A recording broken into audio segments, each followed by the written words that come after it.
Hey everyone.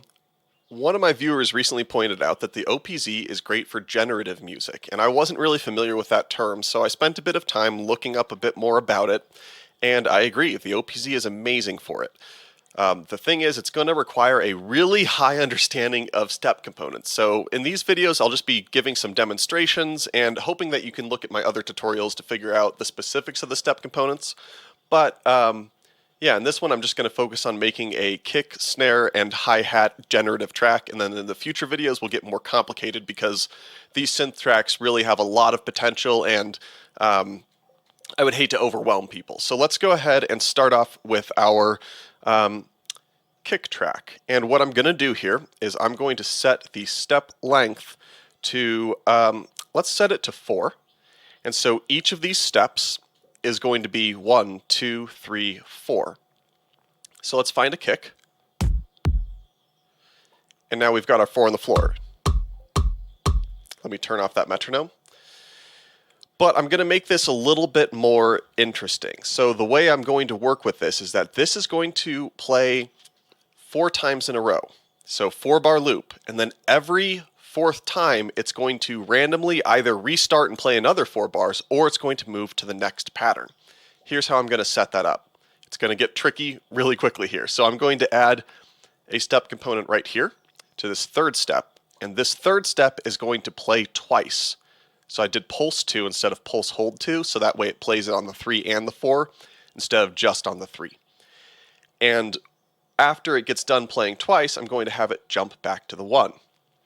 Like I said, I want this to happen the first 3 of every 4 times, so I'll put a component spark on that to make that happen.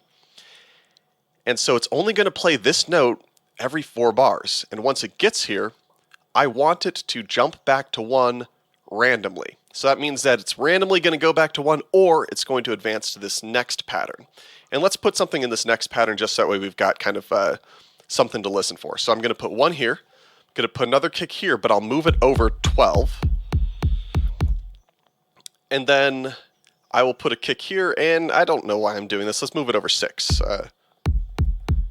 Wait, let me put it back to the beginning. 1, 2, 3, 4, 5, 6. Okay. So that's what we got there. I'm going to go ahead and add in similar step components. So I'm going to do a jump 2, which is going to take it back to, oops, I meant to put the jump 2 here. So a jump 2. It's going to do that the first 3 of every 4 times. And then this one has a jump 2 randomly. So just to show you, we only have these 2 and we only have the kick, but let's watch how this works. So it should do 4 on the floor, at least 4 times in a row, and then it might move on or it might repeat this again. 2, 3, 4. And let's see what happens when it gets here. Okay, so it did trigger that jump back. 3, 4. It happened again. Let's double check that it is, yeah, it will randomly not do it.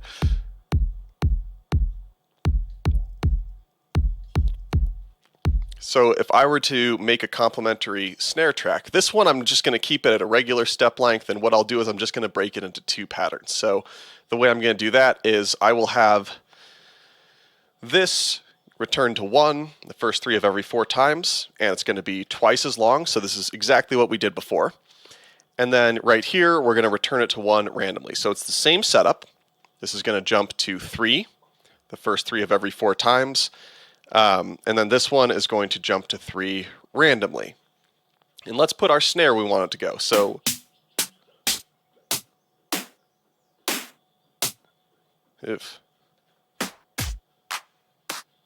let's do that one.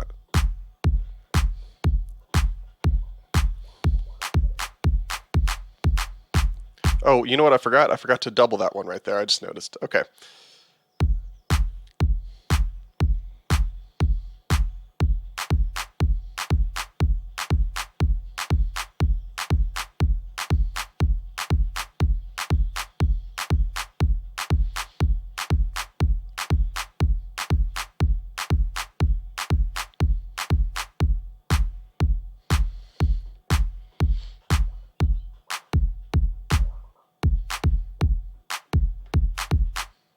Oh gosh.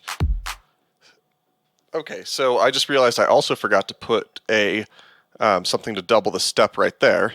Oh, you know what? Let's make that a pulse instead of a pulse hold.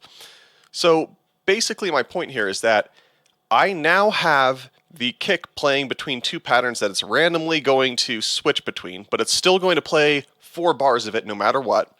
I have the snare switching between 2 different patterns as well, playing 4 bars.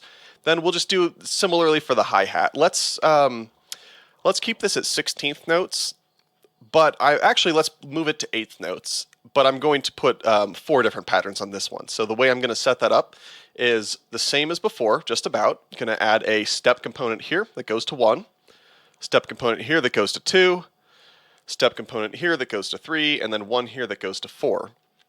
And on all 4 of those, I'm going to have it pulse that for, or we'll pulse it for 2. And then right here, I'm going to have it jump to 1, jump to 2, jump to 3, jump to 4. I'm going to edit those last ones, make them happen randomly. Edit those second to last ones, make them happen. Oh wait, I think it should be, there we go. Yeah. So now each one's going to be 4 bars. We could make it so that they're not all 4 bars before they have a chance of changing. That could be interesting, but for right now, let's just keep it like this. So if you already program in the step components like I just did, let me just show you something really quick. If I just add a note here, if I just click right there, it might erase those step components. Not sure why it didn't that time. But if you just remove a step, it will also remove the step components. However, if you just edit a note, so I just changed it and now I'm going to remove a note, it will keep the step components on that step. So I just find that to be kind of helpful. And let's go ahead and keep adding these on. Oh geez, those double triggerings are getting me.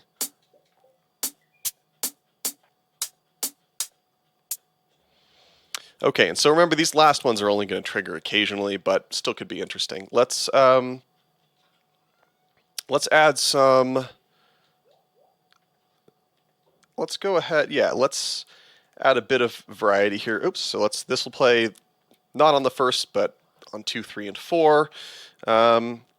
Let's add a bit of velocity on those first 2 as well. It'll randomly change velocity to a little quieter. Oh geez, and then what I actually need to do on all of these, even though it'll probably sound weird with the randomizing, I'm going to multiply 2.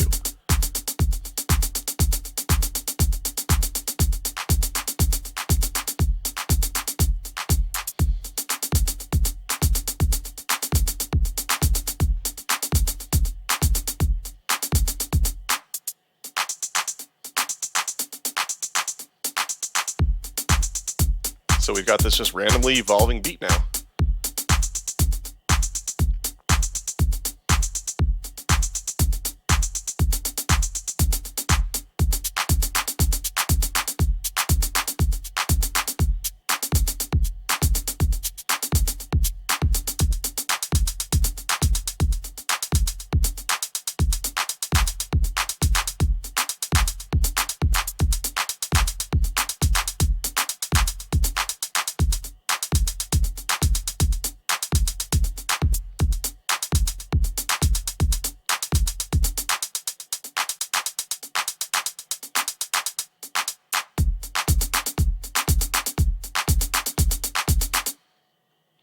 Okay, so hopefully that gives you some idea of exactly how complicated you could get with these. Like I said, once we get to the synth tracks, it's going to get even more complex, but I thought this would be kind of a good teaser. I think for all of these tracks, well, let me see what happens if I change this to TE1. Okay, so actually I used stock engines for all 3 of the drum sounds for this one, so I'll go ahead and share the project file and I'll let you know which engines those are. So thank you for watching. Let me know if you have any questions, and I hope this is helpful.